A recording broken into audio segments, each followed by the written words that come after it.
Well, I thought season 4 of Friday Night Lights was excellent television. I am extremely impressed by a great deal of it.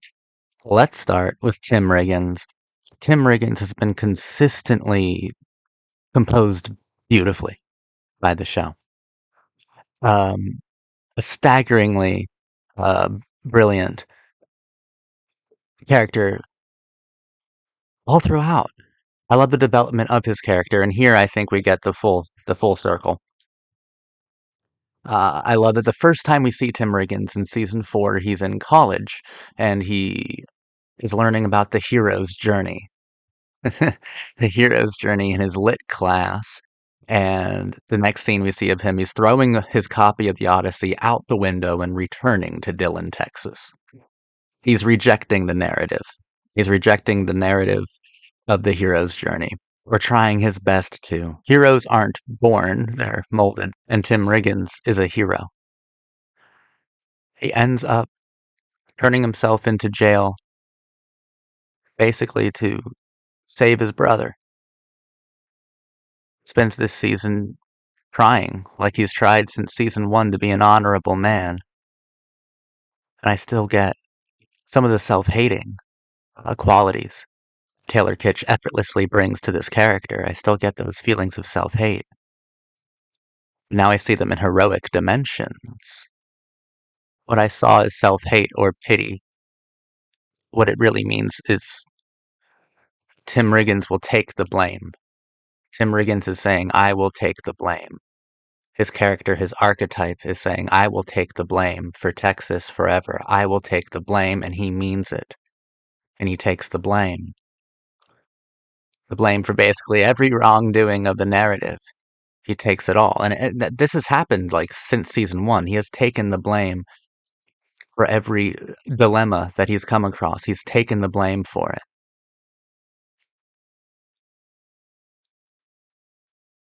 I find that kind of teenage sacrifice heroic and nearly Messiah-like. This is probably the best example of exploring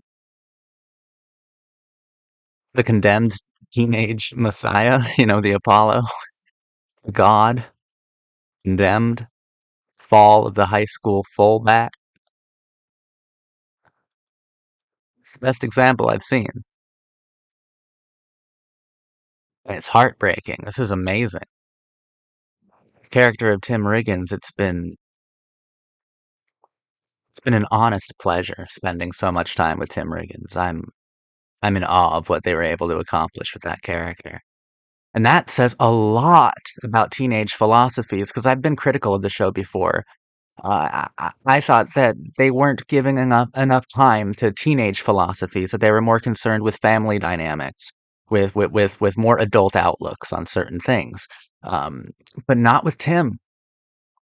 Not with Tim. Tim, he's a fucking teenage Jesus of Texas forever. And I get it. I love it. Bravo. Brilliant job. Bravo. Another character who deserves a standing ovation is a new one called Vince Howard. Michael B. Jordan, phenomenal performance on this show. If it weren't for Taylor Kitsch, then Michael B. Jordan, I would be singing his praises as the most electrifying performer on the entire show. He's so good. He is so good here. I loved Vince Howard. I loved his the paradoxes of his character. I loved his teenage philosophy too, and I love that it was still strikingly naive, even though his character was dealing with ultra violence and extreme hardships. He was still a very tender and sensitive character. Michael B. Jordan impressed me so much in this season. It is so good. So this season of Friday Night Lights takes place. Well, it's brilliant, first of all, because gracefully, effortlessly, it has made the Dillon Panthers the villains. The team that we were rooting for the 3 previous seasons it turned that on its head. The show's kind of deconstructing itself in a large way and has made the Panthers the villains and given us a new host of underdogs with like true problems as well. Kids without pride, kids without direction, kids without any true direction. Coach Taylor has found himself at the head of the Lions in East Dillon, Texas, and we get to talk about school politics in ways that I thought were interesting that really served this season correctly. Um, in the past, I didn't really vibe with it too much, but here it makes a lot of sense, and it's a tightrope. It's a thin line that shows like these walk. Brought up Michael B. Jordan. He was also incredible on the first season of The Wire. But I have a lot of problems with The Wire, right? I think that The Wire is is impressive, is mostly impressive. But I think there's another huge part of the show that feels like it's a television show about poor people made exclusively for very rich people. Very rich white people, if I'm being honest. Shows that deal with these sorts of subject matters and themes run the risk of coming off as a little white savior or as some sort of maybe like liberal hive mind treatise, you know, on sensitivity. And I find that kind of disingenuous and without passion, but somehow Friday Night Lights season 4, I think it recognizes the thin line it's walking on, and it never makes Eric Taylor into this kind of savior or messiah. Not truly, not really, or at least it's always counterbalanced by something that is a lot more truthful and unexpected coming from the opposite direction. And I like that we're exploring these themes on this show because through the past 3 seasons, it has mostly been white people problems. Like we had Smash, and Smash was a really cool character, but now we're dealing with the truly dispossessed peoples of impoverished Texas communities. And I think that's really good. And I think it's very interesting to put these characters in these situations. I also think it's nice that the show is using its fourth season to explore themes that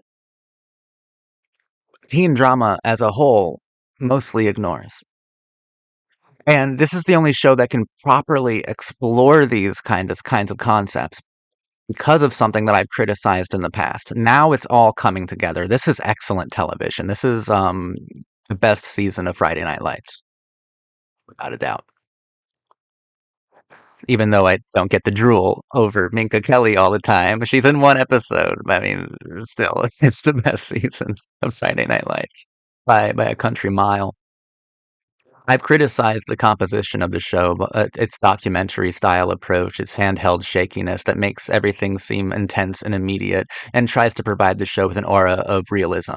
I've criticized that in the past because it made everything else seem sort of artificial. It made it seem like it was trying too hard to be real. But that exact composition is the only reason why season 4 can pull off what it does so well, right? Because if we're handling topics such as class, social, and now racial stratification and disparity and urban crime, I I don't want to see that done within the frameworks of a One Tree Hill or Dawson's Creek. I don't want to see it done in that compositional style. I want to see it treated with an in kind of with a kind of intense dignity, which the composition of Friday Night Lights treats it with. Now the style is coming into full focus for me. Now the style is actually working. It's working very well,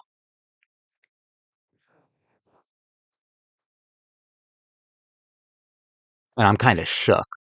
It, great, it's fucking great, masterful. Actually, I now see what so many people have been talking about.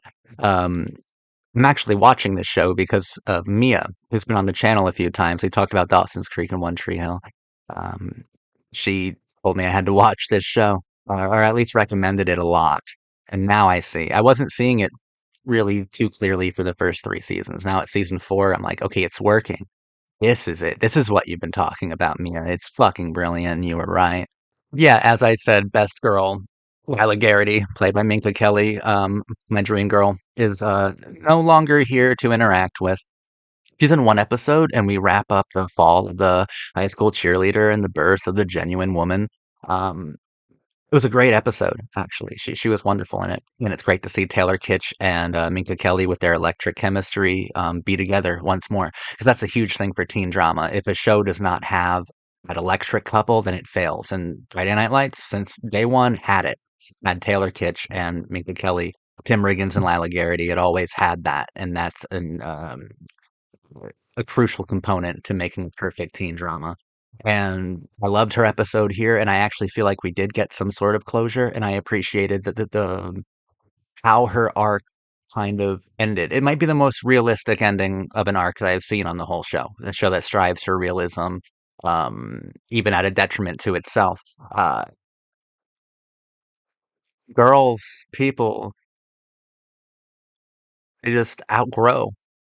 It's outgrow you, outgrow their environment, and they're gone. And you can't be mad at them for that. X is forever.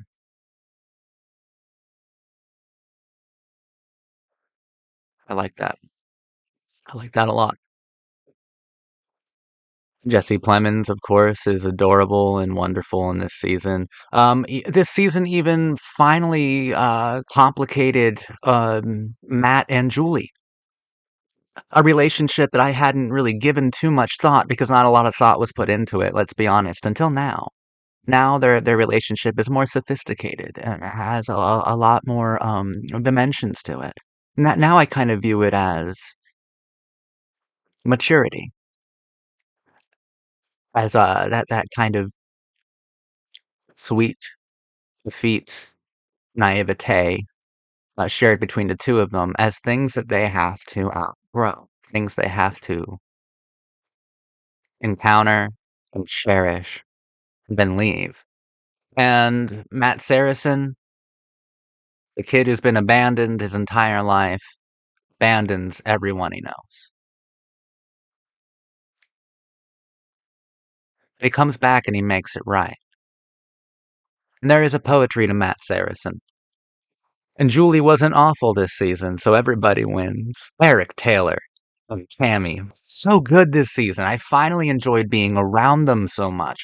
I finally was really invested in what they were going through because what they were going through, I found virtuous. Both of them. Tammy helping out Becky with options on what to do with her unplanned pregnancy, and also her being kind of in the middle of this socio-political war between East and West Dillon, um, coming at Joe McCoy as the ultimate villain of the series. I think it's wonderful. I also like seeing JD McCoy now and like the little terrible, the terrible little infant he's turned into um, since season three. I loved being around Eric Taylor. I thought what he was doing was virtuous too. And I thought it was virtuous in an honorable way, which isn't showy or messiah-like or just putting a spotlight on himself. I thought from Sean Chandler's performance, I got something really genuine about Coach Taylor's determination to bring pride to a group of extremely poor and disadvantaged youths who had never even heard of that concept before. Connie Britton was great too. This is their best season too. It's the best season of Friday Night Lights. This is really poetic. And I mean the most impressive thing about it is Tim Riggins. It is. And Tim Riggins, while he is involved in the kind of in the East Dillon story, in the socio-political economics, his story is more devoted to poetry, to physical poetry, to rhyming images, rhyming themes. That's what Tim Riggins is devoted to this season, and it is such a careful and deliberate and I'm just gonna say perfect handling of his character arc. The fact that he takes the blame. And it's not just the blame for his brother, it's not just the blame for his family, it's not just the blame like for Becky, the blame for Julie back in season 2, which was the best part of season 2. He takes the blame for so many things, for Jason Street, for everything, for Texas. He's not self-hating.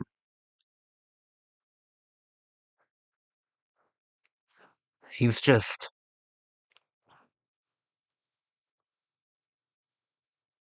trying to make Texas free again by absorbing all of its pain and its guilt and its bad dreams and accepting whatever punishment awaits him for that nearly divine teenage sacrifice. Fucking brilliant, man. So beautiful. Like, maybe you can tell, but yeah, I'm shaken. Got me. Finally got me. So impressed. Because this is a huge chance that it's taking. The show took a huge chance. And it's lovely when you see those Hail Marys being thrown and the pass actually completes. And this is probably the most invested I've been in the football itself as well. And the metaphorical value of it all. The very last game, which was Lions versus Panthers, I was so involved in that. I didn't really care about state before, but I cared about this. I cared about this one.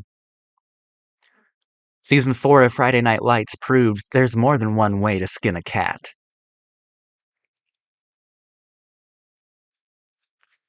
And this season, it stirred my soul. It's great, man. It's so fucking beautiful and gorgeous. Yeah, I can see why this show is so beloved. I can see why this show is held in such high regard and esteem. Because it deserves it.